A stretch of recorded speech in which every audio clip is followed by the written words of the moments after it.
Mauro Pallo Caterina, sono appunto candidata nel collegio di Gorizia come consigliere regionale. Sono attualmente capogruppo in consiglio comunale con la lista Autonomia Responsabile. Le motivazioni per le quali ho deciso di candidarmi in realtà sono molto semplici. Punto 1, perché sono una donna, sono giovane e credo che attualmente in politica certi ruoli vengono ricoperti solo dal sesso maschile. In realtà abbiamo le stesse capacità, la stessa devozione, facciamo gli stessi sacrifici ed è giusto che alcune cariche vengano ricoperti anche dal sesso femminile.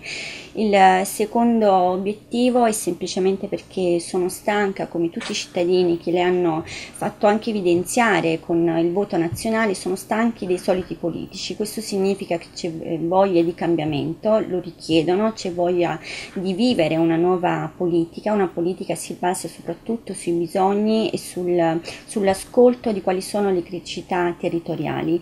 Queste sono quelle due motivazioni che possono essere per qualcuno banale, ma sono quelle che mi hanno spinto ad accettare questa candidatura che a dicembre mi è arrivata dal presidente Tondo e dalla nostra segretaria regionale Giulia Manzan. Quali sono i punti salienti della lista Autonomia Responsabile? Allora, Autonomia Responsabile ha fatto un programma elettorale già l'anno scorso nel mese di settembre. Noi ci siamo riuniti insieme a professionisti dei vari settori e a tanti cittadini che hanno partecipato a Corno di Rosazzo al nostro evento, dove abbiamo cercato di affrontare in modo semplice, costruttivo e dando delle risposte mirate a tutte quelle criticità che attualmente ci sono sui vari territori a seguito delle varie riforme che sono state apportate da questa giunta Serracchiani.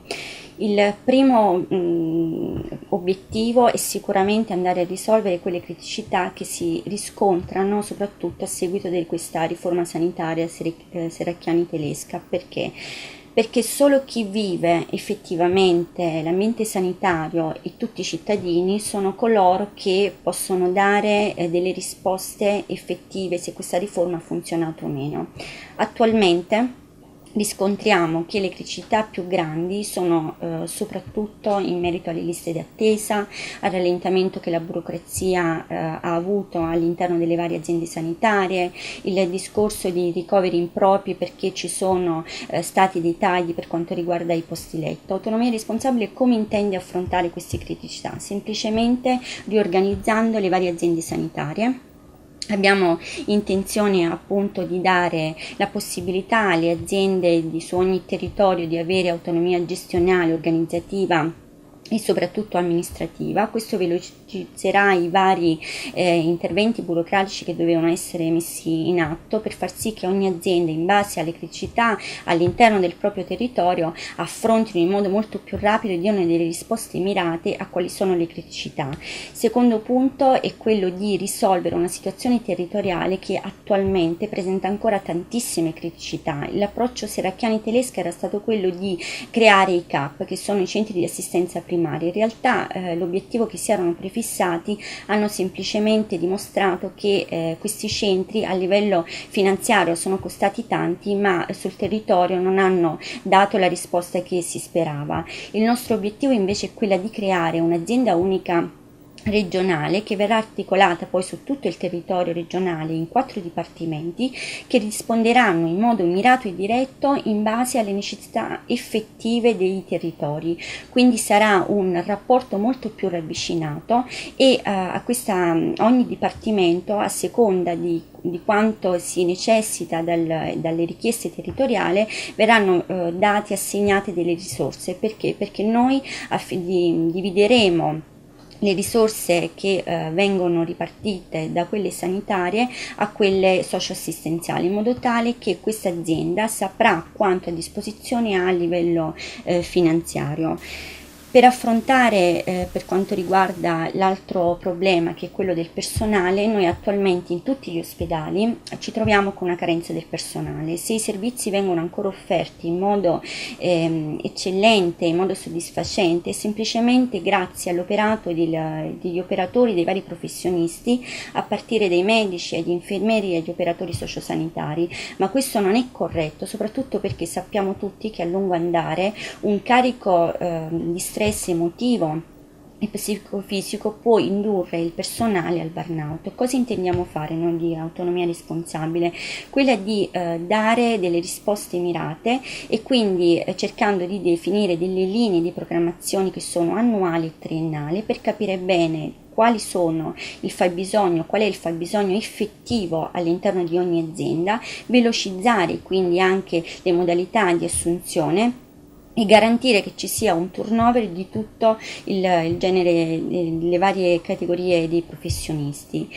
Fondamentale sarà, a mio parere, anche evitare che a seguito dei concorsi che vengono fatti, dopo circa 6 mesi, un anno, spesso chi partecipa al concorso ed è vincitore chiede il trasferimento. Questo che cosa significa? Che noi ci ritroviamo puntualmente ad avere sempre necessità di personale perché vanno via. L'obiettivo sarà garantire e metterlo come criterio all'interno della domanda. Ci deve essere un obbligo di permanenza nella nostra regione Friuli-Venezia Giulia almeno di 5 anni di residenza, quindi nessuno può chiedere il trasferimento se non dopo i 5 anni. Questa è una forma anche di garanzia e di rispetto verso la nostra regione e verso tutti quei dipendenti che attualmente sono anche precari, perché comunque ci sono tantissimi avvisi di questi professionisti che lavorano a scadenza, quindi sarà giusto anche cercare di aiutare coloro che attualmente sono in carica 2-3 anni e che effettivamente non sono ancora diventati effettivi all'interno di un'azienda che comunque continuano a dare ad offrire la loro professionalità.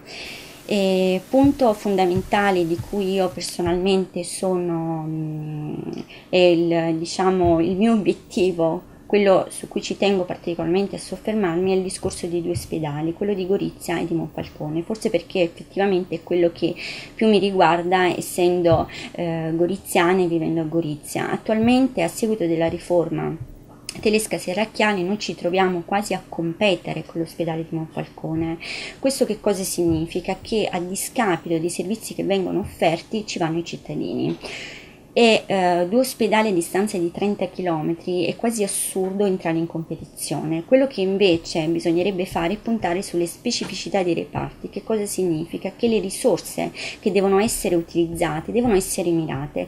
Ogni ospedale dovrà diventare eccellente a seconda del servizio che dovrà offrire. Quindi se l'ospedale di Monfalcone in questo momento ha una ginecologia, un'ostetricia, è su quello che dobbiamo puntare, valorizzarlo e renderlo e portarlo in un certo senso a un'eccellenza a livello territoriale. Per quanto riguarda Gorizia, noi abbiamo una cardiologia, anche se 1 anno e mezzo fa è stato bloccato il trasferimento totale, è corretto che Gorizia abbia come reparto che diventi un'eccellenza la cardiologia, dove lavorano dei professionisti che devono essere garantiti, deve essere garantita la loro professionalità e tutto ciò che fanno a favore oltretutto dei cittadini, perché è come se noi tirassimo una coperta e poi alla fine tutti la vogliono, ma il servizio che si va a offrire definitivamente diventa mediocre. Noi dobbiamo puntare sulle eccellenze, non ci sono cittadini di serie A, non ci sono cittadini di serie B, la salute deve essere un qualcosa che deve essere garantito a tutti in ugual modo.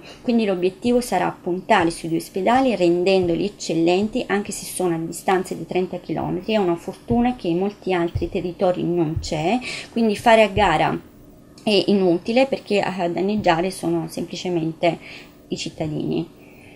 Per quanto riguarda l'altro punto è quello dell'immigrazione. L'immigrazione, noi sono anni che facciamo battaglie su questo, non siamo razzisti, semplicemente chiediamo delle regole ben precise. Attualmente il 90% degli immigrati sono di carattere economico, non ci possiamo permettere di ospitarli tutti. Gorizia è stata una di quelle più sacrificata in merito a questo. È scorretto pensare che una città come la nostra ospiti un numero elevato di immigrati che effettivamente noi non possiamo ospitare. È giusto che invece ci sia una ripartizione equa su tutto il territorio regionale ed è giusto che chi ne ha diritto vengano dati tutti quei servizi e vengono garantiti un'accoglienza dignitosa, perché qua si parla appunto di rispetto e dignità della persona. Chiediamo quindi regole ben precise, chiediamo il rimpatrio per quanto riguarda chi non ne ha diritto e chiediamo soprattutto maggiore controllo e trasparenza per quanto riguarda l'operato delle cooperative.